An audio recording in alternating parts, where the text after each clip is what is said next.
OSBC brings you the news.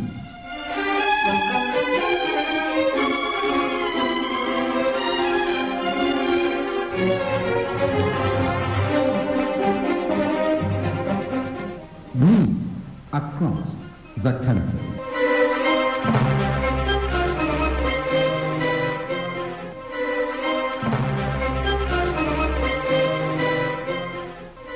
Welcome to the news across the country. I am Elushayo Babatunde. Less than a month in power, Governor Adeleke appoints new monarch. Makinde approves Christmas bonus for pensioners, 13th month salary for workers. INEC expresses doubt over conducting elections in Anambra in 2023. And reps taxed on passing electoral offences bill. And now the news info. The Assets Recovery Panel of the Osun State Government has directed former Governor Adegboyega Oyetola, his wife, Mrs. Kafayat Oyetola, and other former appointees to immediately return assorted vehicles valued at 2.9 billion naira presently illegally in their possession. A statement by the governor's spokesperson Rashid Olawale says the former officials had gone away with various models of vehicles without any legal basis for such action, noting that there is no law that authorized any elected or appointed officials to go with state vehicles after completing their tenure of office. The chairman of the District Committee, Dr. B.T. Salami, reported that due diligence had been conducted and the committee has concluded that the affected officials should return government vehicles in their possession. According to him, the list of affected officials, Governor Oyetola alone has 11 vehicles ranging from Lexus Jeep, Toyota Prado Jeeps, and assorted models of costly vehicles, while the wife also has in possession several brands of government vehicles which were taken away against provisions of the law. Other former officials listed include immediate past special advisor on security, former chief details, former personal assistant to the governor, former senior special assistants, former special advisors, former local government caretaker chairman and members, former board chairman and members, former chief of staff, former deputy governor, former secretary to the state government, and former commissioners, among others. He adds that the former deputy governor has more than 7 government vehicles in his custody, contrary to the provisions of the law, and then that his service senator, Adelere Oriolowo, is also directed to return to the Osun State Agricultural Development Program 5 machines, including motor grader, bulldozer, soil compactor machine, among others. In the meantime, Governor Ademola Adeleke has approved the appointment of Prince Dr. Richard Adebayo Faforiji as the new Alamuyi of Amuye Faforiji in Atakumasa East local government area of Osun State. A government releasing the case that the approval made by the governor in council in accordance with Section 20 subsection 1 of the Chief's Law Cap 25, laws of the state Osun State was in fulfillment of Governor Adeleke's vow to correct the injustices of the past meted out by previous administrations of the people of Osun State. The release called that the stool of Amuye Faforiji became vacant on the 20th June 2010, and after the process, the kingmakers of the town unanimously selected Prince Adebayo Faforiji as the Alamuye elect of Amuye Faforiji on the 6th of September 2013. It however adds that, unfortunately, previous administration had refused to confirm his appointment as the monarch of the town until Governor Ademola Adeleke did the needful to restore to the yearnings of the people of Amuye Faforiji, which takes immediate effect. The governor therefore enjoined the monarch of the ancient town to work with other respected royal fathers to sustain the peace and the progress of the state. Our first-class traditional ruler in Osun State has praised the administration style of Governor Ademola Adeleke, with the past few weeks of his assumption of office as excellent. The Owaoye of Imesile Oba Enoch Ademola Akinyemi Oyoyo II particularly commended the governor for his boldness and courage in reading open accounts of the state finances. The royal father said the governor's 6 executive orders, as well as disclosure of the state debt profile, are all meant to shape and reshape every sector of the state economy for the better. Oba Demola Kiyemi also expressed delight at interactions with Governor Deleke had with traditional rulers in the state, especially with the promise to carry them along in the affairs of the state. Yowawi of Mesile urged all the people of Osun State to cooperate with the governor, who he described as a man from noble background and of quality bedroom experience. In order to forestall a breach of peace in the state police command has banned street carnivals during festive seasons. A release from the command PRO Yemisi Opalola indicates that an intelligence report indicated that some miscreants under the guise of street carnival have plans to cause mayhem in the state. The statement warned that the police would not tolerate street carnivals under whatever guise, and organizers of such events should hire halls or use gated compounds for such celebrations. Similarly, the Osun State Command of the Nigerian Security and Civil Defense Corps (NSCDC) has directed area commanders and divisional officers across the state to identify strategic and vulnerable points and deploy massively to ensure adequate security of lives and property before, during, and after the Yuletide. Commandant at Buola Sunday gave the directive while speaking with area commanders and divisional officers in the state. He said the end of year period usually witnesses a lot of criminal activities, hence the need for all personnel to be on their toes in order to smoke out criminally minded people who are hell-bent on frustrating the peace and tranquility enjoyed by the residents of the state. The command therefore instructed the area commanders to make sure that their deployment covers all recreation centers, worship centers, shopping malls, motor parks, critical national assets, and infrastructure. He noted that patrol teams and surveillance squads will be fully deployed throughout the period of celebrations so that all citizens can rest assured of security of their lives and property. The Nigerian Labour Congress (NLC) says Nigerians are currently going through dark times. In a Christmas message today in Abuja, which was signed by the national president of NLC, Comrade Ayuba Waba, described the poor living conditions of the workers in the country. The union also encouraged Christians to resonate the light of hope burst through Jesus Christ. Speaking further, the NLC boss encouraged Nigerian workers to be deliberate during the 2023 political season, urging Nigerians to rise up to challenge using the 2023 general poll as an enabling platform to elect a worthy political leadership. Oyo State Governor Seyi Makinde today approved a Christmas bonus of 10,000 naira for every pensioner in the state. In a statement by his Chief Press Secretary Taiwo Adisa, the governor said the action was taken to assist retired workers who served the state meritoriously to have a good Yuletide. According to the statement, the bonus is coming days after the Oyo State government paid December 2022 salary to the workers and pensions. It adds that the government had also approved the payment of the 13th month salary, which Governor Makinde said will be paid on or before December 31st, 2022.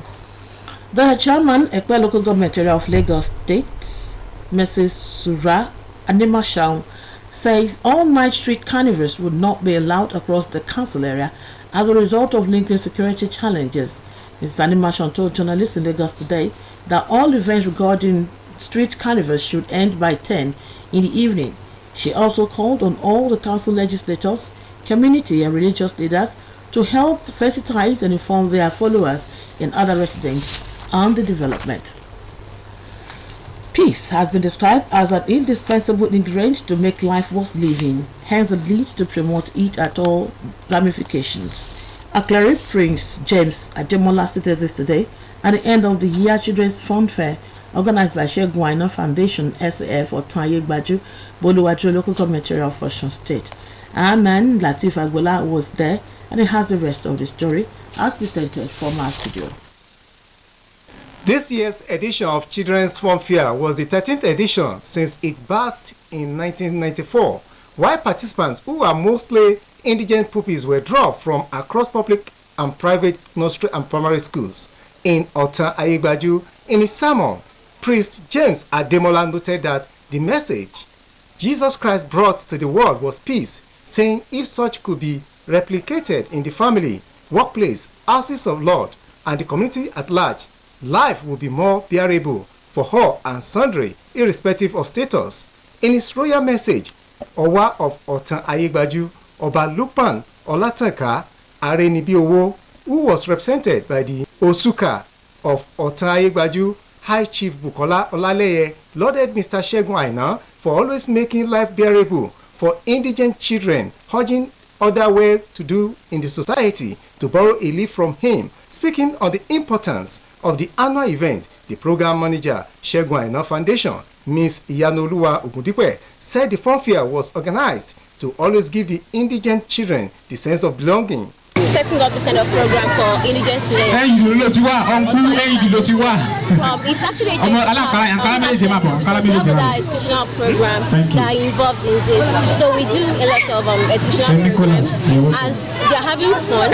Highlight of the event attended by the Kan Chairman, Buluwaduro local government, and other men of God include Bible reading and prayer for the children, led by Eda Yinka Adebayo, choir ministration by Kan Choir, quiz competition, dancing competition, cloud display, and Father Christmas display, distribution of certificate of participation, among others.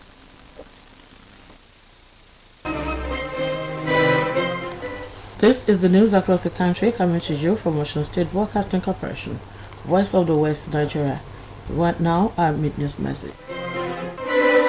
Assist the government by paying your tax among other levies as at when due. Be patriotic. The Ansarudeen Society Osogbo branch has donated gift items to 3 orphanages in Osogbo as part of its annual activities. Aside gifts denoted, financial assistance were also offered to orphanages. The chairman of Ansarudeen Society Osogbo branch led the trip. Ibrahim Razak has the report as presented from our studio. Receiving executive and members of Ansarudeen Society Osogbo branch who are on annual visit to Our Lady of Fatima Catholic Hospital Orphanage Home to identify with children in the orphanage and present gifts which include beverages and toiletries. Matron Our Lady of Fatima Orphanage Home, Reverend Sister Mary Elizabeth, appreciated the Islamic Society for the gift, which she noted will go a long way in alleviating some of the challenges confronting the orphanage home.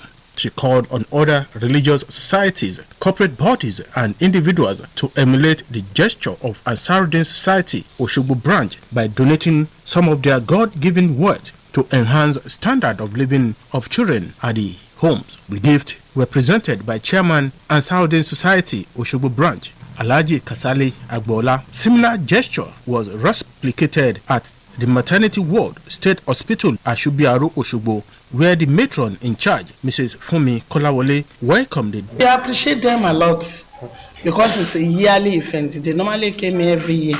Our newly born mothers, what they gave us, we distributed to them as a part of something, and we really appreciate it. Delegation and as well appreciated Ansarudeen Society for the annual gesture. Items donated includes beverages, toiletries, among others. The delegation also took turn to visit Fonwan Orphanage Home, Ogoluwa Osogbo, where the Amira Alaja Sadiat Oladapo received the donated items. Aside the gifts, cash donations were also offered the orphanages. Speaking with OSBC News, Chairman Ansarudeen Society Osogbo branch, Alhaji Kasali Agbola, said the society has been able to remember the needy in times like this so as to alleviate few of challenges confronting the homes. Trip was also embarked on by top officials of Ansarudeen Society Osogbo branch and other members.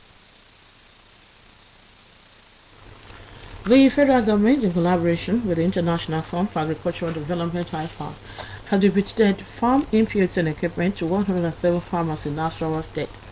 This, the dual claim, was to support the farmers in cushioning the effect of the recent flooding which washed away many farmlands in the state.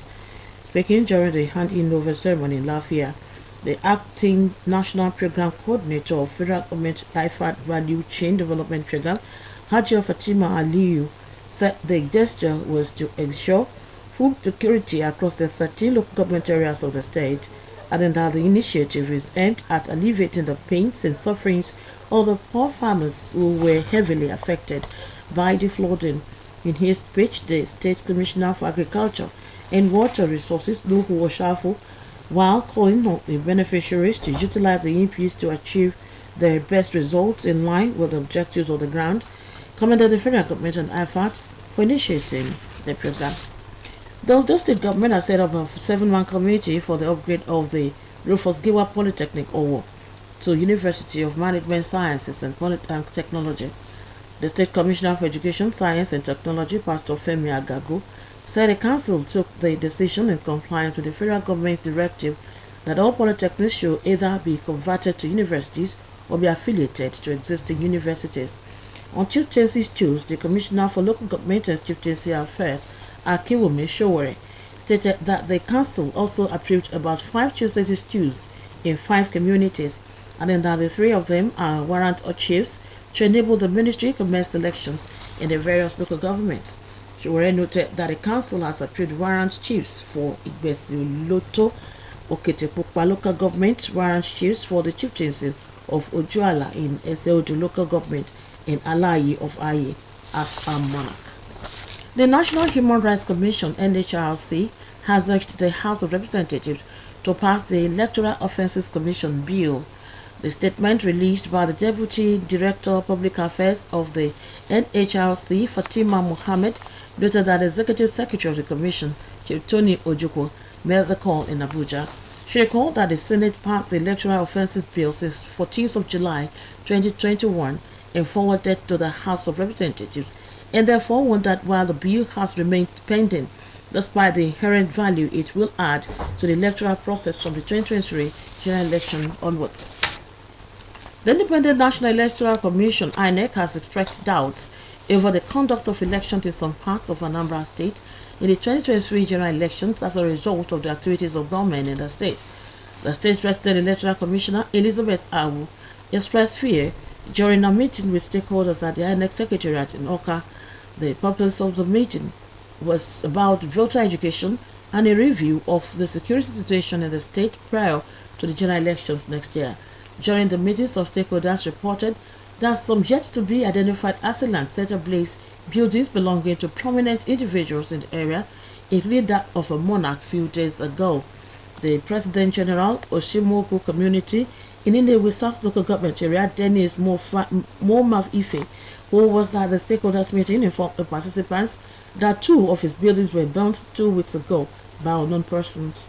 While addressing the stakeholders, the rep said it was high time the youths in Anambra State took possession of their land and rid it of criminal elements, adding that insecurity in the southeast was caused by indigents and not imported persons.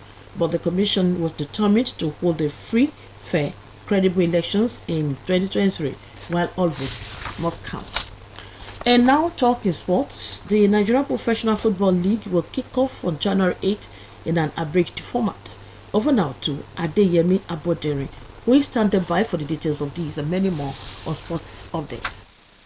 Chairman Interim Management Committee, Nigerian Professional Football League, Benga Elegbeleye, has confirmed that the 2022-2023 league will kick off on January 8 in an abridged format, with the draws for the league billed for December 28. The new kickoff date was agreed upon during a meeting between the IMC and clubs' representatives in Abuja. He also affirmed that the IMC will work out take-off grants for the clubs, but dispelled report that a fee had been agreed upon. Meanwhile, contrary to report that has been going on in certain sections of the media, the World Football Governing Body FIFA has finally released its ranking for the year ending 2022. The official ranking released on Thursday showed that the Super Eagles are placed 35th in the world and 5th in Africa, despite its World Cup absence. The Black Stars of Ghana, who knocked out Nigeria in the playoff round of the World Cup, were unable to displace the 2013 African Cup of Nations champions in the top 5 teams in the continent. Morocco is the highest-ranked African team and has climbed into 11th place worldwide following their heroics at the World Cup. It is the highest rank by an African nation since Egypt were 9th in 2010. African champions, Teranga Lions of Senegal, Carthage Eagles of Tunisia, and the Indomitable Lions of Cameroon completed the African top 5 countries. The next ranking is slated for February. next year. In the meantime, Moroccan head coach Walid Regragui has threatened to dump the team if they fail to live up to expectations in the 2023 African Cup of Nations. The Atlas Lions of Morocco were surprise semi-finalists at the just concluded FIFA World Cup in Qatar, becoming the first African country to achieve the feat. They succeeded in getting the better of football bigwigs like Belgium, Spain and Portugal, and finished in the 4th position after losing 3rd place match to Croatia. The former Wydad Casablanca coach has shifted his attention to the next African Cup of Nations that will be held in Cote d'Ivoire in 2024. The Grand believed they have what it takes to be champions of the continent, but said they must at least reach the semi-final or else he will resign. President Confederation of African Football CAF Patrice Motsepe says an African country will possibly reach the final of the next World Cup in 2026. The Football Supremo made the statement while speaking on the performance of the African team at the 2022 FIFA World Cup in Qatar. The 23rd World Cup is due to be held in June-July of 2026 in Canada, United States of America and Mexico, and will be the first World Cup to be co-hosted by 3 countries. The competition will be expanded to 48 participants in the final phase against 32 so far. According to Motsepe, more African nations will go further in the next World Cup and possibly win the next World Cup. The African continent will be represented by 10 teams against 5 that feature in Qatar. 2012 African Cup of Nations champions Zambia have named former Chelsea manager Avram Grant as new coach ahead of the 2025 African Cup of Nations qualifier. The former Portsmouth and Western Bulls signed a 2-year deal with an option to extend. Grant's first game will be 2023 African Cup of Nations qualifier in March. A statement from Sao Paulo Hospital, where 82-year-old Brazil legend Pelé is being treated, has confirmed that his cancer has progressed. The 3-time World Cup winner has been in hospital for 3 weeks.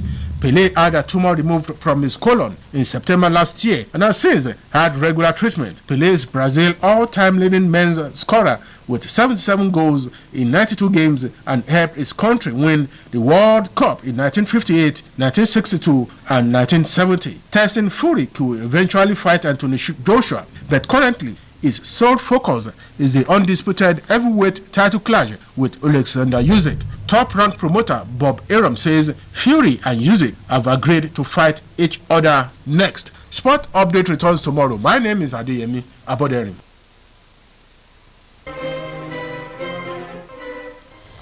And now to end the news across the country, here again are the major points. Governor for Osun State, Ademola Adeleke, has approved the appointment of Prince Dr. Richard Adebayo Fafuriji as the new Alamuye of Amuye Fafuriji in Atakumasa East local government area of Osun State. The Oyo State Governor Seyi Makinde today approved a Christmas bonus of 10,000 naira for every pensioner in 13th month salary for all workers in the state. Independent National Electoral Commission INEC has expressed doubt over the conduct of elections in some parts of Anambra State in the 2023 general elections as a result of the activities of government in the state. And the National Human Rights Commission NHRC has urged the House of Representatives to pass the Electoral Offences Commission Bill. That was the news across the country, edited by Latif Agbola and delivered by Olushayo Babatunde. For more about us, you can log on to osbcng.org. Thanks for listening. Good evening.